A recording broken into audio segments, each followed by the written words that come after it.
Hey guys, welcome back to more HOA Karen stories. In this video, an HOA board member Karen called the cops on me claiming that my boat violates HOA bylaws, unaware that I own the Marina and I'm not part of their homeowner association. Let's dive right into the story. And the title story starts like this. I love boats, I know boats, I grew up around boats and have been around them all my life. I remember helping my dad patch leaks on his boats on weekends and taking rides with my uncle along the lake when he could manage the time. My family had run a marina for decades, and as the only kid in said family for a long while, I grew up with boating privileges that I abused like the little menace that I was. Of course, I'm not saying that I didn't do actual work around the marina. My dad taught me how to tie knots before I could read thick books, and I knew how to fix all kinds of boat engines before I was even out of high school. Eventually, the family, or more specifically my dad, since he legally owned the place, passed down the marina to me when he retired. I did try living away from the coast for a while, specifically going pretty far away for college and even worked a desk job for a year. It was fine, but I missed the marina more than I expected, so I came back, and it turns out that working your average 9-to-5 sucks and family businesses are actually a great option. Said marina that I run now is a lot smaller than it used to be. A lot of the working hands were family members that are now retired, and I never did get the heart to replace a lot of their roles. It just didn't feel right to have a stranger do the same work that a beloved aunt or uncle once did. The marina itself has around 20 spots for boats, a little fuel station, and a main office that I turned into my house because of the downsizing. There are a couple of short-term spots that people can rent if they are just stopping by for a few days. It is simple, but it works well for us. I live right there in the office turned home, and I would not change it for the world. Now, next to my place is a fancy neighborhood. One of those ones where you can tell everyone living there is rich, or at the very least taking out a mortgage that I know they'll be feeling the financial hit of when they eventually reach retirement age. It's run by a homeowner association, and they are in charge of making sure the neighborhood stays tidy. Good for them, except my property is not part of their neighborhood. It never was. My place came before the HOA even existed. Different rules, different land, and they don't have any say over what I do. Earlier this year, I finally treated myself to a new personal boat. The old one had started leaking and making weird noises whenever I turned the engine. It was an old favorite that I pushed off on replacing for a long time, but eventually practicality won over sentiment, and I saved up and bought a clean-looking, reliable boat. I parked it in the same spot I've always used, right on my own dock behind my house, and that's when a lady from the HOA showed up. She stood by the gate to my dock and called out, asking if the boat was mine. I took a moment to make myself a little presentable for the lady, which in hindsight I regret, as she wasn't even worth that much effort, and said yeah, and that I also owned the dock and the land it was on. She introduced herself as the president of the HOA and told me my boat was causing a problem. She said it looked out of place and was blocking the view for the houses in her neighborhood. I explained that I was not part of her HOA and that they didn't have any control over my property. I even pointed to the sign that said it was a private marina, but she didn't care. She said something like, "We all share this place," and warned me that I'd be getting a fine if I didn't move the boat. I told her she could try, but it was not going anywhere. Well, a few days later, 2 police officers came by. Someone had reported that there was a boat parked illegally on residential property, and furthermore, that person, obviously the HOA Karen, said that my boat violates HOA bylaws, despite me not even being a member. Well, she obviously didn't know that I own this place. I was honestly more than stunned by the audacity of the HOA president, who I assumed had been behind the report,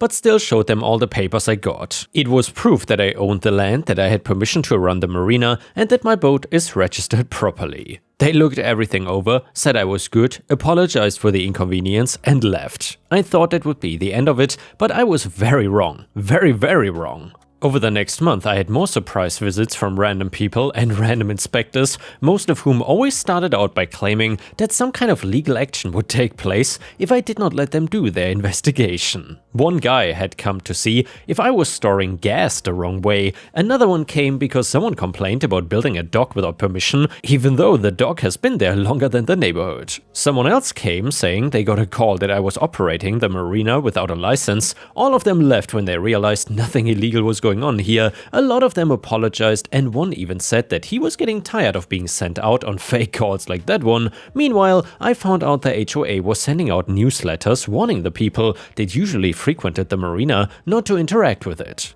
They said it was being investigated and might not be safe or trustworthy, and that they were just out looking for the safety of the community. Something about the wording reminded me of a certain HOA president that had visited my marina before all of this nonsense started. One of my regular visitors showed me the emails when I wondered out loud to her about the sudden lack of people. Another guy said he was told by the HOA president that I was running a shady business out of my house and that the boat was just the most obvious sign of it. That's about when I started feeling well and truly pissed, not just simply irritated. Bothering me with investigations that I could obviously pass was one thing, bothering my marina's visitors and directly harming my business was another one though. By this point I was considering some kind of action. But before I could do anything at all, I would always talk myself out of it. Maybe it was a little cowardly, but I figured that her harassment would end eventually and that my marina, which had always had a loyal enough visitor base, would remain stable enough to ride out the storm. I'm really not a confrontational person whatsoever, and hell, I even get shy around raised voices, so something as big as this had me hesitating like I had all the time in the world.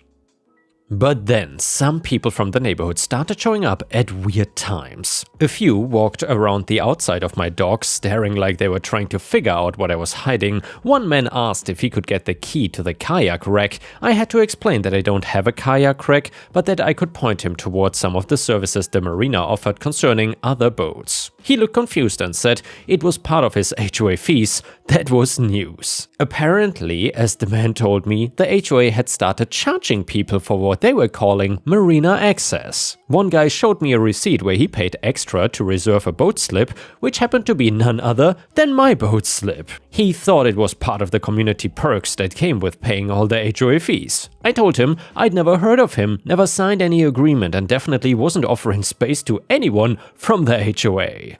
Obviously, I was starting to get very suspicious of just how far the HOA president's scheme went and how far she was willing to go. First it was the email to my regular visitors, and now it was promises to random people in the neighborhood about free access to my marina. If it was just that though, I might have been willing to let it somewhat slide. I might have ended up sending an email to the president with some legal backing for her to desist, but I did not really have any intention of escalating at that point. After all, I was not exactly wealthy enough to throw thousands of dollars at legal fees over something that honestly would not crumple my business. Until of course it actually did start having the potential to ruin my marina. Some regulars simply stopped showing up, for example. Another one of them mentioned how it would be his last visit, to which I asked, and to which he responded with confusion, that the HOA president had emailed him to let him know that the marina would be closing and now be an exclusive feature of the neighborhood now. And that is when I began furiously digging into the problem, which is when I saw a house listing from their neighborhood. It said the house came with exclusive access to a private marina, and it used a picture of my dog in the ad. My dog, the one that I legally, exclusively, undoubtedly owned. My new boat was even in the background. I called the real estate agent and she said that the HOA had told her it was part of the neighborhood perks. And that was the final straw. I started digging deeper than I'd ever dug before. I didn't even realize I could access half the stuff I could until I actually did get my hands on them. Some of the stuff was harder to get my hands on, like HOA's budget records for example, were not public. I had to needle a neighborhood resident that had emailed me about marina access for it, and the poor man, fed up with how he was being jerked around, sent over some screenshots. The HOA apparently had entries for coastal maintenance and marina improvement with hundreds of dollars listed. Every single one of those payments went directly to the HOA president. So I put everything together. All the newsletters, the receipts, the pictures of my properties in the ads, the stories from residents, and the financial documents. I still remember staring at the mountain of evidence for a while in disbelief after I was finished. The amount of stuff I discovered was astronomical. For a second I considered stopping then and there. I considered simply emailing the HOA president with a copy of all the evidence, threatening to expose everything. I considered forcing a quiet resolution and essentially blackmailing her into doing the right thing, resigning after stopping all of the falsehoods. Then I woke up to reality and sent the whole packet to the State Consumer Protection Agency. I also sent it to the rest of the HOA board members. If she wanted to mess with my marina, then she could handle me, blowing up her reputation and any credibility she once had. And as it turns out, the rest of the HOA board had no idea what was going on. Within a week, they held an emergency meeting. The president did not show up. A few days later, her house had a for sale sign in the yard. She moved out not long after. The board sent out a message to the neighborhood saying they had found financial issues and would be giving refunds to anyone who paid those fake Marina fees. Some people were pretty upset. One guy said he had planned this whole summer around using the community boat slips that didn't even exist. Another said he had hosted a party expecting to use my dock. The county is still looking into the money. I think I heard some rumors about how they'll press charges, and I'm pretty sure that they've brought the matter to an actual prosecutor already. Good riddance. Meanwhile, the new board reached out to me, very politely this time, perhaps having learned their lesson, and asked if I'd be willing to let some resident rent slips for real with a proper written agreement. We worked something out that makes sense and doesn't involve pretending my marina belongs to them. Now things are peaceful again. My boat is still docked right where it's always been, and I wake up early, drink coffee on the water, and scrub seagull droppings off the deck like always. That last one is still as absolutely disgusting as always. Every now and then I see a neighbor on a morning walk stop and stare at my boat like it's a reminder of all the nonsense that used to happen. Or they could be considering buying some of the marina's actual services, but I like to be sentimental once in a while. And the next one is a fantastic neighbor-landlord petty revenge story that you don't want to miss. So there was a house in our area that was known for having really cool murals inside done by the previous tenant. Outside was pretty tame. She has a pre-built facade to make the house look like a cottage. Inside, all hand-done murals of Disney movies and fairy tales. The lady was an art teacher when she was younger, and later she started one of those paint with wine type businesses, which she did well before fully retiring to just doing paint commissions and furniture decorating. She's always been nice to everyone, even when I've been an ass to her when she complained about the truck being loud or speeding.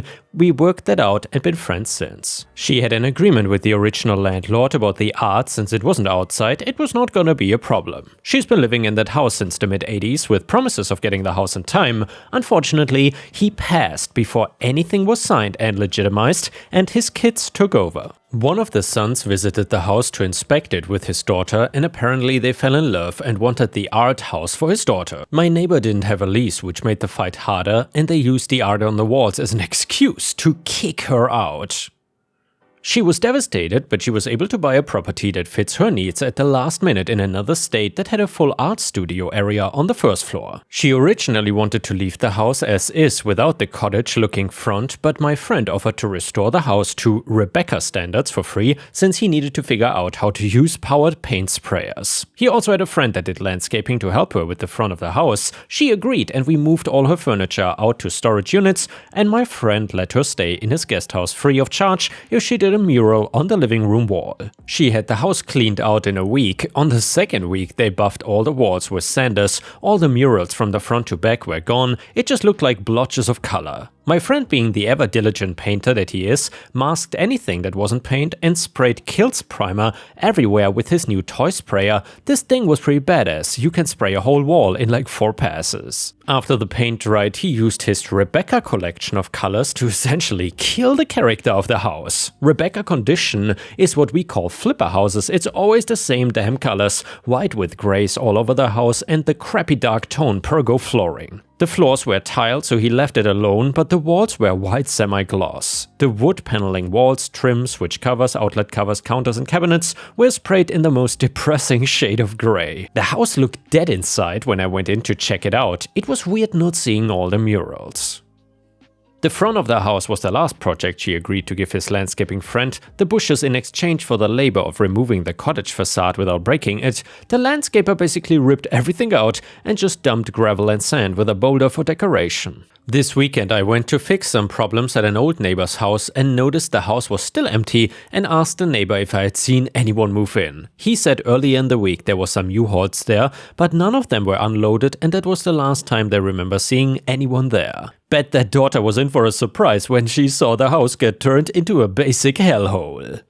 And yeah guys, if you enjoy these petty revenge neighbor stories, then please don't forget to like the video and leave a comment, because that would help me tremendously. Thank you so much. The next one is a beautiful malicious compliance story that is titled, "You want me to answer your office phone for you while I'm working from home?" So, several years ago, a friend called Mark started a home-based computer software business. He and his wife lived in their home for about 10 years and had a well-established home phone number. This was around the time that cell phones were just beginning to be popular, so 95% of people still used mainly landlines. Mark worked 2 p.m. to 10 p.m., the same shift as his wife, so his customers could be free to discuss their computer needs uninterrupted after their own businesses closed for the day. Most computer maintenance still had to be done in person instead of remotely, so customers could drop off devices after work and pick them up from Mark's back porch on their way to work the next day. All went swimmingly for a few months until a new doctor opened up a practice in town, complete with a telephone number differing from Mark's by 1 digit.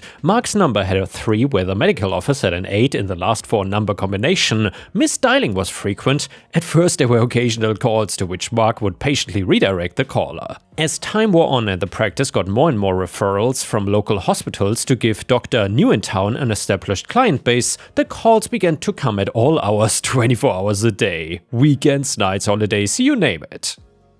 The office still got calls after hours to an answering service for patients to find out who was on call, and for the hospital staff to reach doctors after hours. Mark had to unplug the phone just to have a conversation over lunch with his wife and in order to sleep. Also not ideal when you have 3 daughters of dating age out after dark. Mark called the doctor's office and asked them to please change their phone number so he and his family could get some peace and quiet so he could build his own business to support them. Since he had his phone longer, he felt the doctor should be gracious and change his number to a different one to stop the confusion. He was told in about so many words by the doctor that it was too bad, but nothing was going to be done, as advertising, stationery, business cards and signage were expensive to redo, not to mention convey the new info to all his patients, medical registries, the medical board and societies and hospitals. Just do the best you can. I'm sure the calls will stop soon. Good luck to you. Okie dokie, I'll do my best to take care of things, Mark cheerfully replied. After that, Mark began to field all the calls that came in personally. You've had the sniffles all morning after working in the yard around pollen? You better come in. You start coughing every time you smoke a cigarette? Come on in. I'm not the doctor, but a temperature of 98.9 sounds a little high to me. We will see you right after lunch today. You're new in town and have kids who need physicals and shots for schools next week? It just so happens we have an opening in an hour. No, don't worry, we can take all 5 of them at once today. Whatever the problem was, he started making appointments for each and every person calling. All were delighted to have such personal attention and prompt appointments. Sure, we take all insurance plans, come right in. He also made routine checkup type appointments for 4:30 p.m. on Friday afternoon for 6 different people. Bright and early the next Monday morning, Dr. New in Town called and begged him to stop. Mark said, I will if you will. The doctor had a new phone number before the end of the week. And now let's move on to the next story. It starts like this. So my father taught me the importance of investments and how they can be worth it in the long run. I have a real estate license, but most of my income is passive from owning land and residential buildings. However, my father also taught me the importance of remaining humble. I've never been a show-off and I've enjoyed quite a normal life despite how much money was in my bank account. I'm smart enough to know how privileged I am with what I do, so you will rarely catch me wearing designer brands or driving a fancy sports car or something. Which got me in some trouble not too long ago in a surprising situation. You see, I was spending time together with one of my friends who live in a very upscale gated community. For context, we live in the Philippines, so there's not too many of these kinds of communities. My friend had just moved and he invited me over to see his new place after he settled in. I was taking a break from working and whatnot, so it ended up being the perfect timing. Now keep in mind that my company and I owned the land that this gated community sat on. All I was wearing was a simple pair of cargo shorts, t-shirts and some sandals. On the more casual side, but who dresses up anyway just to see their friend? Halfway through the day I had forgotten the housewarming gift for my friend in my car, so I went to go retrieve it. There was guest parking since this was a gated/HOA community, so it was about a 3-minute walk from his house. No big deal, right? Well, as I was walking back to my friend's house, I was stopped by what I call a Karen. She immediately started questioning me and wanting to know what I was doing in this neighborhood. Who are you? I don't think I've seen you before, Karen said, eyeing me up and down. She did not say it outright, but I could tell that she was judging me based on my casual outfit. After all, she was all dressed up with a Louis Vuitton bag on her shoulder. "Oh, I'm just visiting my friend," I replied, short and to the point, but still trying to be polite. "No, you're not. And what is in the bag? You're suspicious, and I will have you know this is a very tight HOA community," she accused. "Yeah, I know. Like I said, I'm visiting my friend." I start walking away, hoping that this Karen would just drop the situation. "Stop! If you keep walking, I will call security. I know you don't belong here." At this point, I was super irritated. I mean, I was just minding my own business. Who did this lady think she was? I walked a few more steps and sure enough, Karen pulled out her phone and dialed the security number for the complex, telling them that there was a trespasser looking suspicious and being aggressive. I really did not want this to escalate, so I stayed where I was and waited for security to show up. Security then shows up just a few minutes later and starts asking what's going on. Karen tells them that I'm a trespasser who is up to no good and that I have a bag with suspicious items. How ridiculous, but of course I just wanted it to end, so I opened the bag to show the security guard what was in there. "Look man, I'm just here visiting my friend, I don't know what she is on about and you can even search for me or my car. There is nothing suspicious there. You need to escort him off the premises. He is trespassing. This is supposed to be a safe and quiet community." Karen exploded. She was getting frustrated that nothing was really happening. Even the security guard had a "what the hell" look on his face at her antics. "Ma'am, this is a safe and quiet community. This man is just minding his business and hanging out with a friend. He is allowed to do that. Besides, you're the one yelling, not him." The security guard told her as a matter of fact. Karen wasted no time. Her face was fuming and her fists balled up as she stared at us with a twitch in her eye. You might think I'm being funny, but I'm not even exaggerating. In a split second after this, she pulls her phone out and calls the police. I was bewildered. The situation had escalated so fast in such a short amount of time over nothing. At this point, the police officers pull up and my friend comes out to see what is taking so long. I start recording as I explain the situation to the police officers and again, to prove my innocence, invite them to search me and my car. Karen tries so hard to make me look guilty of something, anything, so she does not look like an ass, but everyone is annoyed and you could tell the police officers were already not believing her BS. My friend chimes in and even confirms that I am there to visit him. "Come on, look at his wretched clothes. He looks disgustingly poor, like a beggar. He's a trespasser. This is a nice community and it should stay that way. The other HOA board members will not stand for this." She screams at the police officers. Well, funny enough that you say that. I'm a real estate investor and a property developer that just so happens to own this plot of land. So yes, why don't we call out the rest of the HOA board members and ask them what they think? I snapped at her. I could not even help it, it just came out. I was never one to flaunt my accomplishments or what I do for a living, but as soon as I heard that she was a board member, I just lost it. The police officers issued her a warning for wasting police resources and making false accusations without any proof. Karen stormed off pissed that she did not get away with accusing me of something. I still don't know what she thought she was gonna get out of that, but it was weird and entitled behavior that I will never understand. That night though, I posted the recorded video on my social media. I don't have a huge following, but I had a decent number of followers. Because of this, the video went viral and the gated complex started receiving a lot of negative attention. That was obviously not my intention, as I just wanted to call out Karen's weird and ugly behavior. However, it ended up working out because not only did the board terminate her from her board position, but they also kicked her out of the complex. Meaning that because of the whole situation and her actions, she had to find another place to live. My friend tells me that after my video came out, a few residents of the complex came forward with stories of Karen abusing her HOA power and being overall rude to other residents. Now it is a much more enjoyable place to live and justice was served to Karen. Before we end the video, let's read one last funny story from r/PattyRevenge. It is titled, "I Tattled to Their Moms." So when I was working as a server, some people I knew vaguely decided to dine and dash at the restaurant I worked at. High school friends of friends. It was not my table, but I was close with the server. Some restaurants make servers pay for walkouts for not paying enough attention to their tables. When anybody I vaguely know walks into an establishment I work at, I always clock it and avoid them. The town we live in is not a small city in Michigan, but I've gone to 3 different school districts, so the chances of me running into someone I know is very high. Bonus points if I'm friends on Facebook with them, but since they decided to dine and dash, I quickly went to Facebook and looked them up. Then I messaged them and said, "Hey, I know you dine and dashed. You need to come back and pay for your meal." But when they left me on read, I found their moms and messaged them. Their moms thanked me for letting them know. I don't really remember if the bill ended up getting taken care of because it was so long ago, but I do remember giving my server friend the validation of knowing I tattled to their moms. Edit, it was a bill for 4 people, so around $60 to $70. And yeah guys, I would say that is well deserved. Dine and dashers are awful. Screw them. Either way, thank you so much for watching. I will see you again tomorrow.